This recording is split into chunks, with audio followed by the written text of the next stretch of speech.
আমরা গিরিধারী মন্দিরে আসলাম কোকরাঝাড় থেকে ফকিরা গ্রাম হয়ে সাপট গ্রামে মিডিলে পরে গিরিধারী মন্দির। খুব সুন্দর দেখতে মন্দিরটা। তো মোটামুটি এখন ঢুকতে ঢুকতে আমাদের 1:30-2টা বাজছে। তো এখন দেখি কি হয়, মন্দিরে ঢুকলে বোঝা যাবে। তা পাগলা বাবা আশ্রমকেই তোমার গিরিধারী মন্দির বলে। মানে মন্দিরের ভিতরেই তোমার পাগলা বাবা আশ্রম আর কি। আর ওনাকে আবার লীলানন্দ ঠাকুরও বলা হয়, ঠিক আছে।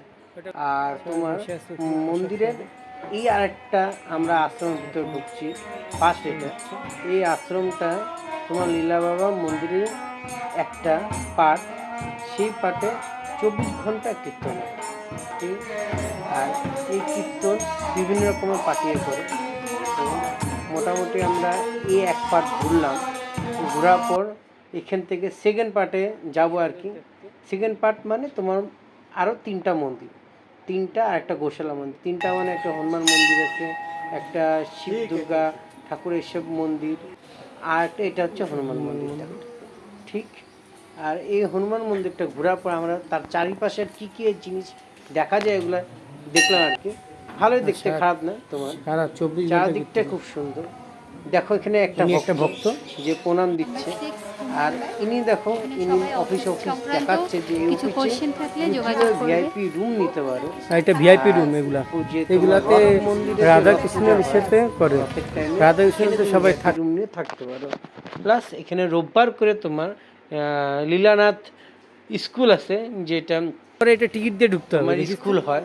রোববার ছিল বলে এটা বন্ধ ছিল। আর এখানে লীলানন্দ ঠাকুর বলে, আমি লীলানাথ বলছিলাম, লীলানন্দ ঠাকুর ইনার আশ্রম আর কি। এটা দেখো মেন আশ্রম ইনি, আর উনি হচ্ছে তোমার মেন ঠাকুর, যে যার নাম হচ্ছে পাগলা বাবা, উনি মেন ঠাকুর। আর ওনার জায়গায় আরেকটা হচ্ছে, এটা হচ্ছে তোমার একটা পার্ক। পার্কটা দেখা খুব সুন্দর। মোটামুটি তোমরা যদি 2টার দিকে খাওয়া দাওয়া করে বয়াগার থেকে তোমরা যদি বাইরে হও, তাহলে মোটামুটি 4টার দিকে 5:30টার দিকে তোমরা পৌঁছবা। আর জায়গাটা দেখার মতন।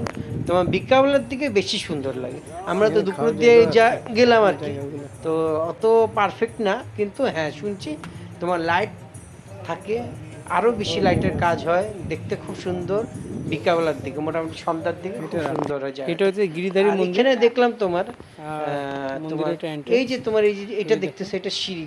এটা হচ্ছে তোমার তোমার গিরিধারী মন্দিরের যে দেখার প্রদর্শনী, যেটা মেন সবাই দেখতে যায়, এই হোয়াইট কালারের মন্দিরটাকে দেখতে যায়। এই শ্বেত আর মার্বেল দিয়ে বানানো মন্দিরটাকে দেখতে যায়।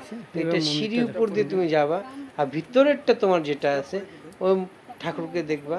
আর টোটাল সোনার রং করা আর কি মনে হয়, সোনা দিয়ে বানানো হয়েছে মন্দিরটাকে, এরকম টাইপের ফিল হবে তোমার। ভিতরটা দেখো, এই যে আমরা ঢুকতেছি এখন ভিতরে, দেখো দেখলে মনে হবে সোনার দিয়ে টোটালটা ঘেরা। খুব সুন্দর মন্দিরটা, ঠিক আছে। পুরোহিত আছে, আর এখানে তোমার আমার মনে হয় কৃষ্ণর মূর্তি, এই 2টা।